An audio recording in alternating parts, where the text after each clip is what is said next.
अस्सलाम वालेकुम। पॉलीमराइजेशन, इस टॉपिक को आज स्टार्ट करेंगे।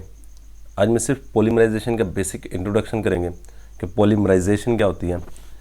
एक और टर्म है पॉलीमर्स क्या होते हैं, पॉलीमर्स। मोनोमर्स क्या होते हैं, मोनोमर्स। और इसकी क्लासिफिकेशन कितनी बेस पे कर सकते हैं, ये चार चीज़ें आज के लेक्चर में हमने डिस्कस करनी है। पॉलीमराइजेशन अगर डेफिनेशन देखी जाए, द प्रोसेस, ये वो तरीकाकार है, द प्रोसेस इन विच, जिसमें, इन विच मोनोमर्स नहीं लिखना तो यहाँ पे आप लिख सकते हैं जी स्मॉल यूनिट्स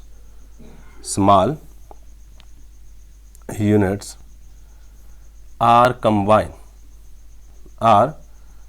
कंबाइन कर लो, या इसकी जगह पे एक और वर्ड होता है लिंक्ड टुगेदर। ये आपस में मिलते जाते हैं टू फॉर्म, बनाने के लिए, टू फॉर्म लार्ज चेन्स क्या लो, या इसकी जगह पे एक और वर्ड है पॉलीमर्स इज कॉल्ड, इस प्रोसेस को हम नाम दे रहे होते, इज कॉल्ड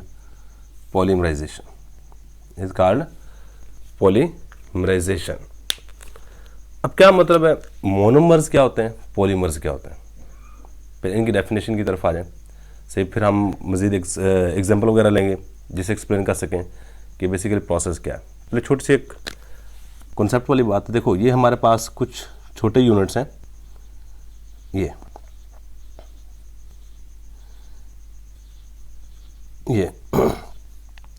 अब ये वाली जो एक यूनिट है, इसको हम मोनोमर का नाम दे रहे होते हैं, मोनोमर। सही, एक यूनिट को। अब ये आपस में छोटे छोटे यूनिट मिलते जाते हैं, दरम्यान में बॉन्ड बनता जाता है, और ये लंबी लंबी चेनें बना देते हैं। ये क्या बना देते हैं, लंबी लंबी चेनें बना देते हैं।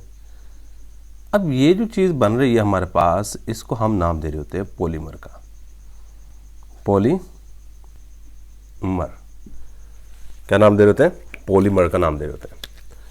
अब बेसिकली अगर देखा जाए तो पॉलीमर की डेफिनेशन क्या होगी, पॉलीमर की डिफाइन क्या होगी। तो सिंपल सी डेफिनेशन है, कहते हैं polymers are large molecules, polymers are very large molecules, ये बहुत बड़े मॉलिक्यूल होते हैं, very large molecules,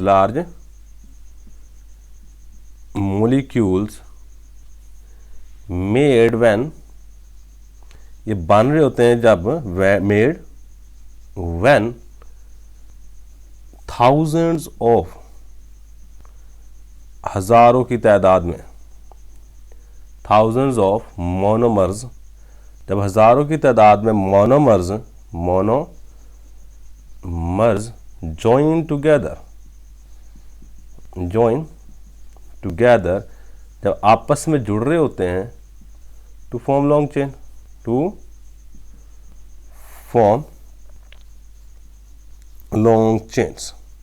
long chain बनाने के लिए।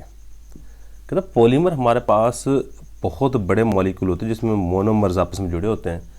सही है, और ये मोनोमर की तादाद 10, 20, 100, 1000, लाख, 2 लाख, 5 लाख, करोड़, यहाँ तक हो सकती है। सही है, तो अगर पॉलीमर जो वर्ड है, इस वर्ड पर गौर किया जाए, पॉलीमर, ये दो अल्फाज के मिलने से बना हुआ है। एक वर्ड है पॉली और एक वर्ड है MER। ये वाला भी ग्रीक वर्ड है,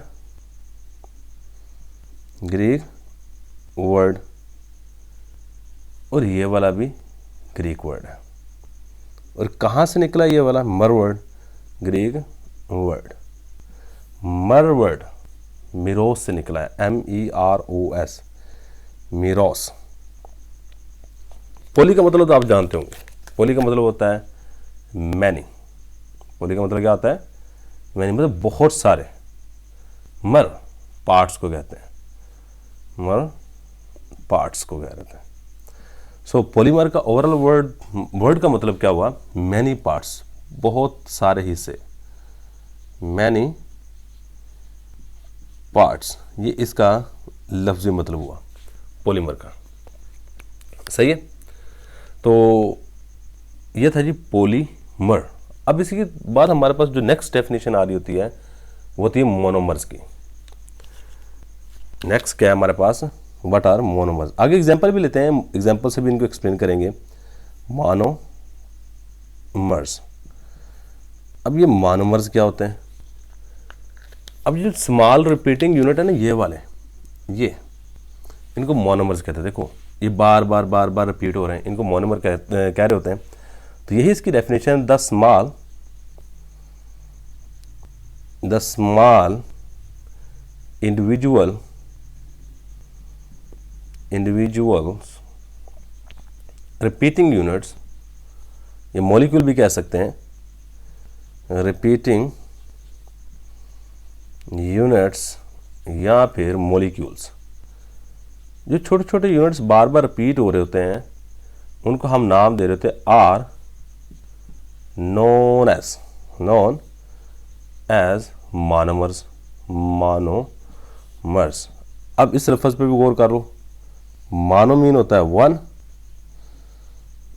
सही है, और मर्ज मीन पार्ट, सिर्फ एक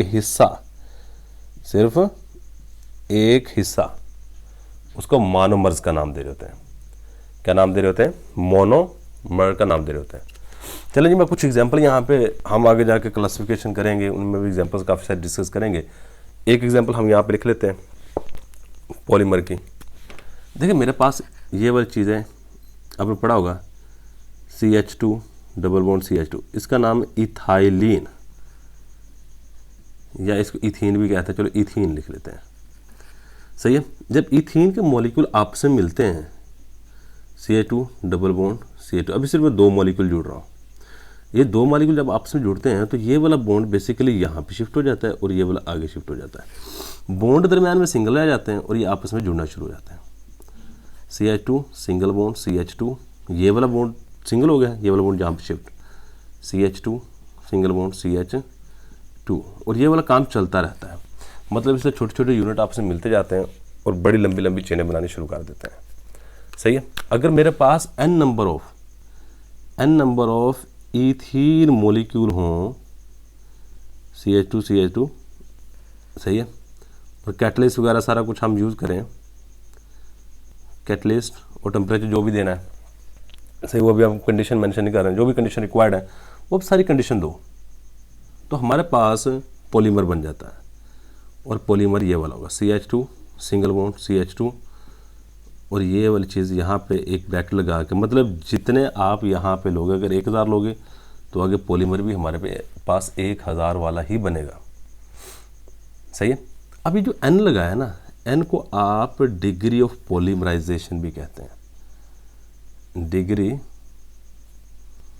ऑफ पॉलीमराइजेशन। अब डिग्री ऑफ पॉलीमराइजेशन क्या होती है, ज़रा गौर कीजिएगा। द नंबर ऑफ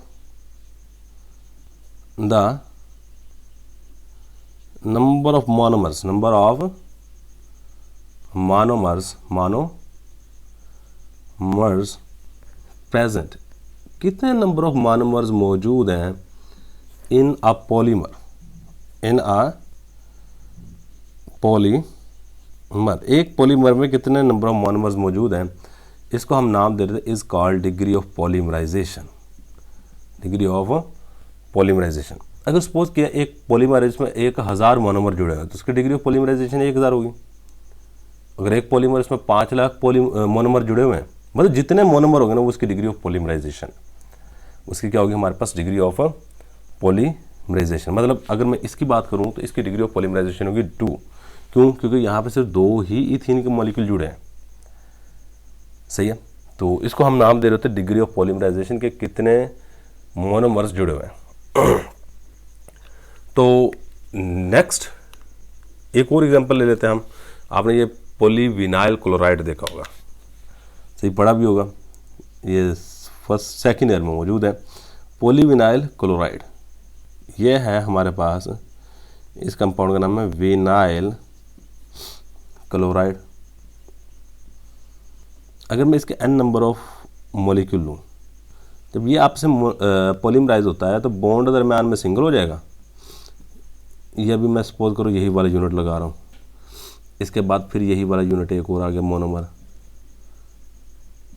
ये यहाँ पे सीएल आ गया, फिर इसी तरह साथ एक और आ गया हमारे पास मोनोमर। मतलब इस तरह मोनोमर आपस में जुड़ते जाते हैं। बॉन्ड हमेशा याद रखिएगा, शिफ्टिंग ऑफ बॉन्ड लाजमी है। ये वाला बॉन्ड यहाँ पे शिफ्ट, ये वाला बॉन्ड यहाँ पे शिफ्ट, सही है।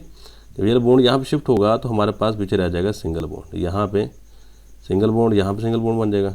इसी तरह यहाँ पे भी सिंगल बॉन्ड, यहाँ पे भी सिंगल बॉन्ड, ये वाला सिंगल बॉन्ड बन के ये वाला, ये इस तरह काम चलता रहता है, सही है।